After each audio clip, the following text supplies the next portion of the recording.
Every primitive in shape in Max is created with a pivot. Where the pivot is located initially isn't that important. What's important is that you know how to move it. So here on this torus, you can see the pivot is in the center of the object.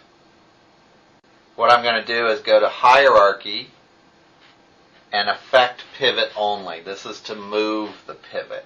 Once it's moved, you'll see the pivot is designated as these big thick arrows, not the transform itself, it's the big thick arrows. You'll see that they have different axes. And all I do is move the transform to move the pivot. So just think of it as an object. And here in the sphere, I'm going to move it down to the base, up to the top. And in this cube or box, I'm going to move it to the center.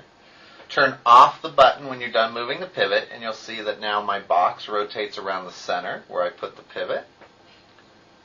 The sphere is going to rotate around the top as if the pivot was hanging from a string, and this torus is going to rotate from the side.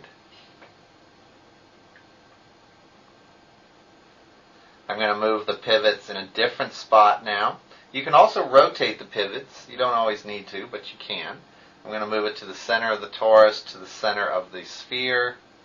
And now you'll see when I move the sphere, it moves around the center. And when I move the torus moves around the center as well.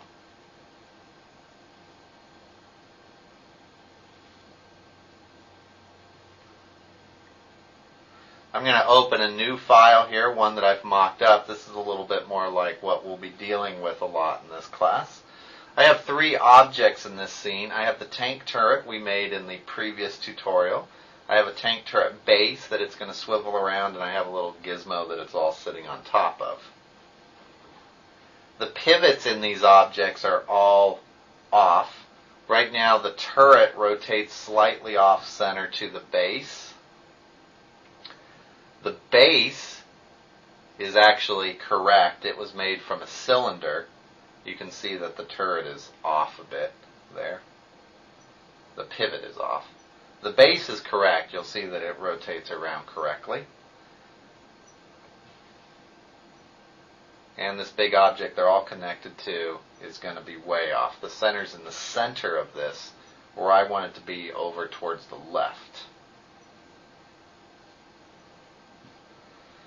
So we're going to set the pivot right in these 3 objects. I'm going to undo here until everything is centered once again.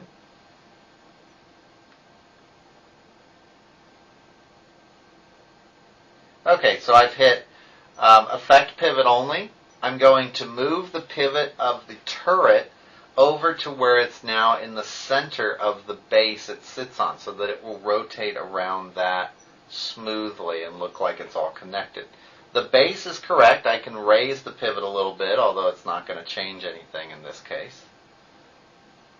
And this base piece, I want the pivot way over here on the side, and it's going to rotate around as if it was connected to something and sticking out a little bit. Now I'm going to turn off Effect Pivot Only. I'm going to go to Link. I'm going to link the turret to the base, so I'm left clicking and dragging, and I'm going to let go when it gets to the base. The base will blink white, meaning that's the object it's connected to. I'm going to select the base, left click and drag to this other piece down at the bottom.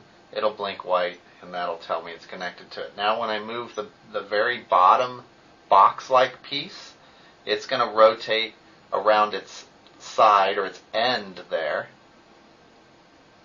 which is what I want. The base piece was always correct with its pivot, so that should work. And now the turret piece will rotate around that cylinder it's sitting on correctly. So when you link these objects, they're going to inherit the pivot information from the lowest object on the parental tree, which in this case is this box-like base. And that's always true. For the most part in this class, we're only going to be moving pivots around just so that they link correctly and rotate around the objects they're linked to correctly. And I think that wraps up everything for the moving the pivot. So give it a try. This scene is in the information you have and go ahead and practice.